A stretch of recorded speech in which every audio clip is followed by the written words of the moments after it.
Itu Bang, kalau menurut Abang Ya. mana itu yang akan terjadi nanti? Apakah mereka akan bertemu atau tidak? Yang kedua, kalau bertemu apakah PDI masuk kabinet atau tidak? Gimana menurut Abang? Ya, saya logikanya sama. Kalau ketemu sudah pasti masuk kabinet lah. Untuk ngapain ketemu kalau nggak bisa masuk kabinet? Ya kan? Ya. Kalau bicara oposisi kan bisa, kita bukan oposisi dalam konteks persoalan-persoalan perbedaan pandangan politik atau jalan politik. Tapi kan oposisi kita bisa dalam bentuk policy dan program yang diambil oleh pemerintah. Bahkan Kim sendiri bisa mengkritik Kebijakan pemerintah. kebijakan pemerintah melalui Prabowo Gibran. ya, melalui menteri-menterinya kan di DPR itu kan bisa. Ya. Melalui anggota kabinet maksudnya, anggota DPR maksudnya. Ya, anggota DPR itu kan bisa melakukan koreksi dan kritik Iya. kepada menteri-menteri kabinetnya Prabowo Gibran. Iya.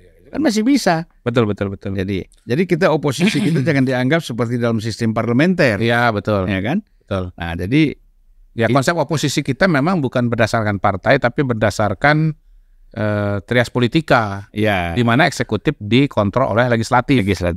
Nah, jadi saya kira itu kan clear ya. Ya. Dan jadi jangan dianggap kalau Pertanyaan saya akan ketemu apa enggak, Bang?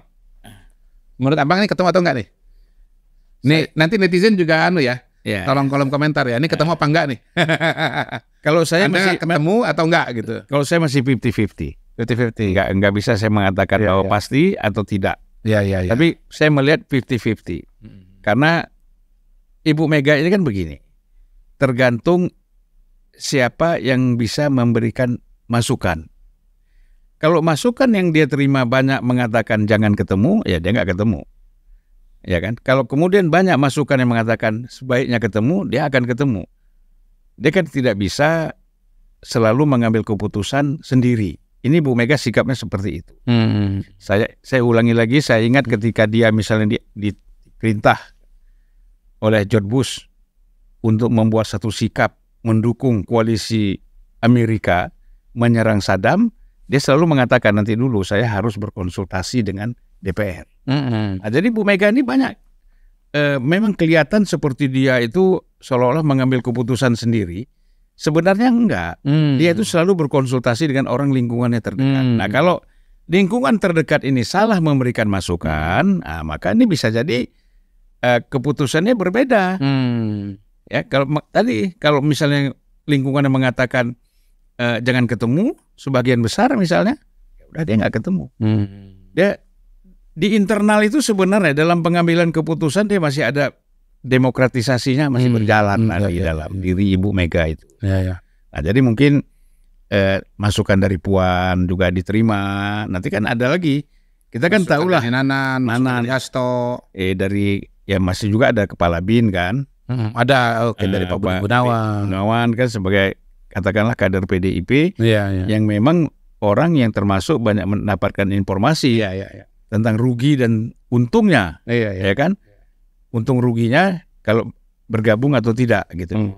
Saya kira peran Pak Begi ini besar. Ya, sebagai Kepala BIN akan memberikan masukan kepada Ibu Mega. Ya.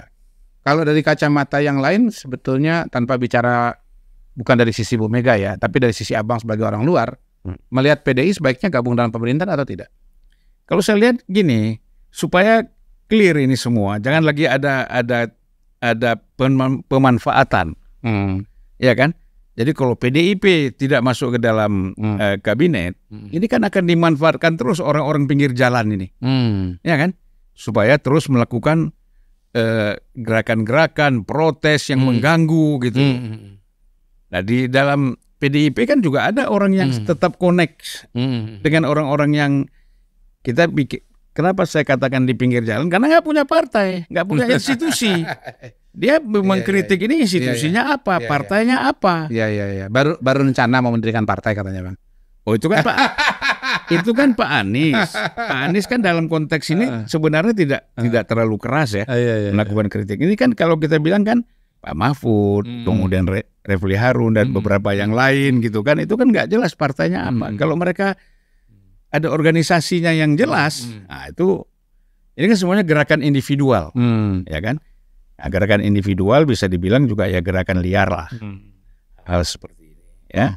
Jadi, nah PDIP kalau dia bergabung dalam kabinet, saya kira bagus. Ya kan, jadi lebih kondusif lah situasi negara kita. Kita kan tidak bisa emosional. Kalau kita emosional mengatakan pokok, jangan bergabung. Dulu dia begini, dulu dia ini, sombong. Kan kita nggak bisa begitu. Dalam politik membangun negara ini kan harus ada rasa toleransi barangkali kan, untuk sama-sama. Mungkin Pak Prabowo, Pak Jokowi, Pak SBY juga memerlukan. Itu Pak Mr. Gil. Ya kalau saya lebih melihat ini sebetulnya bola aja di tangan Ibu Mega ya. Sekali lagi tangan Ibu Mega. Bagaimana Ibu Mega melihat situasi dan kondisi pada hari ini. Nah, kalau lihat Ibu Mega, maka kecenderungannya menurut saya PDI Perjuangan nggak akan bergabung. Pertama ya, kalau kita lihat sikap-sikap Ibu Mega yang belakangan ini, posisinya masih non-kooperatif. Ya, beliau melakukan perubahan di DPP PDI Perjuangan, justru masuk orang-orang yang selama ini ofensif lah kepada Pak Jokowi. Kemudian ya pertanyaan sikap-sikap politik atau pidato-pidato Ibu Mega tidak menunjukkan bahwa ya Ibu Mega itu akan masuk ke dalam. Gitu. Yang kedua memang agak kompleks juga karena Bu Mega mau masuk ke dalam. Di dalam sekarang sudah ada 2 orang yang notabene menjadi musuh politiknya, yaitu Pak SBY dan Pak Jokowi. Itu, ya, kalaupun tidak disebut sebagai musuh politik ya paling tidak ya orang yang Bu Mega merasa tidak nyaman lah. Itu. Jadi kalau dia masuk ke dalam, dia akan bergabung dengan SBY dan Pak Jokowi. Saya kira itu akan menciptakan suasana yang tidak nyaman buat Bu Mega. Yang ketiga, kalau kita bicara PDI Perjuangan ya, dan Ibu Mega, ya PDI Perjuangan itu selama ini menurut saya ya lebih berat di perjuangannya, lebih banyak dia di luar gitu. Jadi kecenderungan Bu Mega untuk oposisi itu saya kira akhirnya kayaknya Bu Mega itu kayak lebih alami, lebih nyaman ya pada posisi oposisi Bang ketimbang sebagai pemerintahan. Tapi kan kalau dia oposisi dengan Pak SBY itu kan memang ada persoalan-persoalan yang sebelumnya terjadi. Ya misalnya Ibu Mega itu kan tidak menginginkan Pak SBY itu maju sebagai cawapres. Pada tahun tidak menginginkan pada tahun 2001. Ketika waktu mendampingi Gus Dur itu. Udahlah biar Pak Hamzahas saja yang maju. Akbar Tanjung sama SBY itu nggak usah maju. Itu sudah diingatkan oleh sebagai wakilnya Bu Mega. Ya, wakil Gus Dur. Wakil Mega. Wakil Mega. Ya kan Mega kan karena wakilnya Gus Dur kan Bu Mega. Ya, Mega kan jadi presiden. Nah, kemudian kan pemilihan pasti kan penjalin. Ada Pak Akbar, ada SBY, ada Hamzahas. Ya, biar Pak Hamzahas saja. Itu Bu Mega langsung ngomong sama saya. Oleh karena itu saya memperjuangkan supaya Pak Hamzahas yang maju sebagai pres. Kenapa? Alasan kita kan waktu itu pertama Bang Akbar kan ada kasus hukum. Ini nanti menjadi masalah bagi presiden. Jadi beban. Kedua, SBY juga pada saat itu masih kencang tuh soal kuda tuli. Dia sebagai aktor, sebagai Asospol kan. Asospol. Waktu itu di Kodam Jaya kan. Nah, jadi udahlah biar Pak Hamzahas yang aman. Belum lagi kalau bicara komposisi nasionalis religius dan Islam kan, itu lebih tepat kan, gitulah.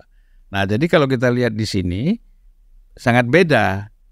Jadi antara Pak Prabowo dengan Bu Mega itu sebenarnya tidak ada masalah pribadi ataupun masalah-masalah di luar pribadi. Tapi dengan SBY kan memang ada sebelumnya. Jadi apa salahnya? Kalau bisa bersama-sama dengan betul, Ibu Mega tapi kalau PDI Perjuangan berada di dalam Bang, itu akan ketemu dengan Pak SBY dalam wujud Mas AHY, akan ketemu dengan Pak Jokowi dalam wujud Mas Gibran gitu. Nah mungkin dengan SBY-nya, dengan Prabowo-nya nggak ada masalah, tapi kan masih ada masalah dengan SBY CQ AHY dan Mulyono CQ Gibran ya. Karena itu hemat saya, kalaupun ketemu, memang ketemunya nggak sampai ke dalam. Ibarat rumah nih Bang, bertamunya itu di teras aja, nggak nyampe ke ruang tamu, apalagi sampai ruang keluarga. Kalau yang pernah Pak Prabowo sampai ke dapur tuh, sama-sama bikin nasi goreng. Betul. Jadi kali ini nggak sampai dapur Bang, nggak sampai dapur. ya, cuman sampai di teras saja. Ya. Karena begitu masuk ke dalam rumah, ada SBY. Masuk lagi ke dapur, ada Jokowi. Ada Gibran. Ada Gibran. Nah, itu dia jadi soalnya, Bang. Itu. Jadi kalau kita bicara psikologinya Ibu Mega, lalu kemudian situasi dan kondisi pada hari ini, kalau ketemu itu diibaratkan datang ke rumah Pak Prabowo, maka cuma di teras saja. Tidak sampai ke ruang tamu, tidak sampai ruang keluarga, apalagi sampai ke dapur. Tapi bisa juga keputusannya diambil lewat pintu belakang. Loh, maksudnya gimana tuh? Maksudnya begini, kan buktinya Ibu Mega semarah-marahnya dengan Jokowi tidak pernah menarik menterinya di kabinet kan? Iya. Kecuali di reshuffle, kecuali diganti oleh Pak Jokowi. Iya, atau mengundurkan diri. Ya, Risma, kemudian itu kan otomatis mundur kan karena mereka cagup kan. Kalau nggak cagup mereka nggak mundur juga. Iya. Gitu lah. Lalu pintu belakang maksud saya ketemunya di teras, tapi pintu belakang ngirim juga orang-orang untuk masuk kabinet gitu. Iya. Ya kan? Iya. Bisa. Iya kan? Ya. Ya ini nanti kita lihat aja apakah PDI akan masuk ke dalam kabinet alias di ruang tamu, alias di ruang keluarga dan di dapur, atau cuman sampai di teras saja. Kalau teori saya ya Bang ya pada hari ini ketemu tapi di teras saja. Iya. Ya, tidak akan masuk ke ruang keluarga dan ruang dapur, garis miring tidak akan masuk dalam kabinet. Oh gitu ya. Ya. Tesis saya nih. Ya tesis nggak apa-apa. Kan saya antitesisnya. Iya.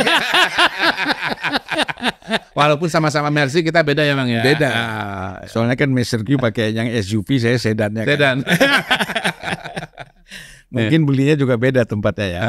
Ya, bisa jadi sama Bang. Karena teman kita kan punya yang punya dealer mobil Mercy. Berarti Simatupang loh. Simatupang atau Pondok Indah itu ya? Simatupang itu ya. Simatupang. Oh, di sana juga Bang. Iya. Iya sudah, berarti memang gara-gara teman kita ini akhirnya kita beli tempat yang sama ya. Iya, beli sama. Kita beli Mercy. Walaupun ada dealer dekat-dekat saya di Tebet situ, tapi akhirnya yang jauh juga. Karena yang dealer yang di jauh itu tuh teman. Saya padahal sudah DP merek lain loh. Oh. Sudah DP merek lain. Iya. Dan kemudian DP itu tidak bisa saya ambil lagi. Oh. Ya kan? Karena ya udah, karena kawan kita yang punya Mercy ini kita beli di situ. Iya.